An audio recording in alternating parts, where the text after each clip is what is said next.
আসলে লাইফে মেয়েদের নিজেদের টাইম দেওয়াটা খুবই বেশি দরকার। আসলে আমরা কখনো নিজেদের কথা ভাবি না, বলতে গেলে কখনো নিজেদের যত্নের কথা ভাবি না, সবসময় প্রিয় মানুষের যত্নের কথা ভাবি। তো যাই হোক, হ্যালো এভরিওয়ান, আসসালামু আলাইকুম। আশা করি সবাই ভালো আছেন এবং সুস্থ আছেন। দেখতেই পাচ্ছেন আমার হাত এবং ফেসের কি একটা অবস্থা, তাই চলে আসলাম নিজেকে একটু ঠিক করতে। অ্যাকচুয়ালি আমি অনেক অনেক বেশি অসুস্থ, আমার গলার অবস্থা ভালো না, তাই হয়তো ভয়েসটা এমন আসতেছে। আমি কিন্তু চলে আসছি মোহাম্মদপুর ডলিস লঞ্চে।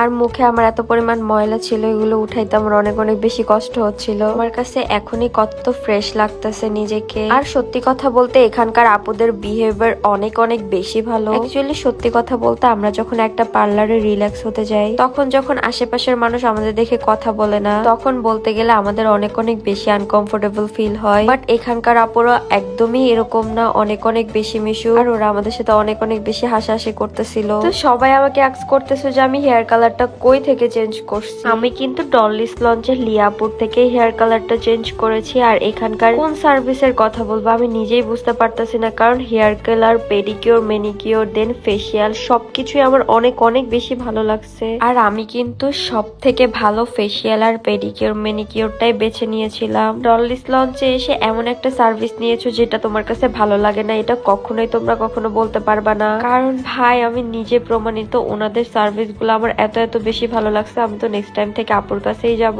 আর এটাই কিন্তু আমার কালারের ফাইনাল লুক। আর লিয়াপু আমাকে বলতেছিল এর সাথে সাথে আইল্যাশ এক্সটেনশন করলে কিন্তু তোমাকে অনেক অনেক সুন্দর লাগবে। আর আপু কিন্তু আমাকে অনেক অনেক বেশি ডিসকাউন্ট দিছে। আমি বলে শুধু ডিসকাউন্ট দিছে এমন কিন্তু না। তোমরা যারা যারা আমার এই ভিডিওটা দেখে যে বলবা যে আমি জান্নাত আপুর ভিডিও দেখে এসেছি, তাদের কিন্তু অনেক অনেক সুন্দর স্পেশাল একটা ডিসকাউন্ট দিবে। এই দেখুন আইল্যাশ এক্সটেনশন করার পর আমার ফাইনাল লুকটা কত সুন্দর লাগতেছে। যারা আমার মতো সুন্দর হতে চাও ডলিস লঞ্চে চলে যাও। আজকের ভিডিওটা এই পর্যন্তই। আল্লাহ হাফেজ।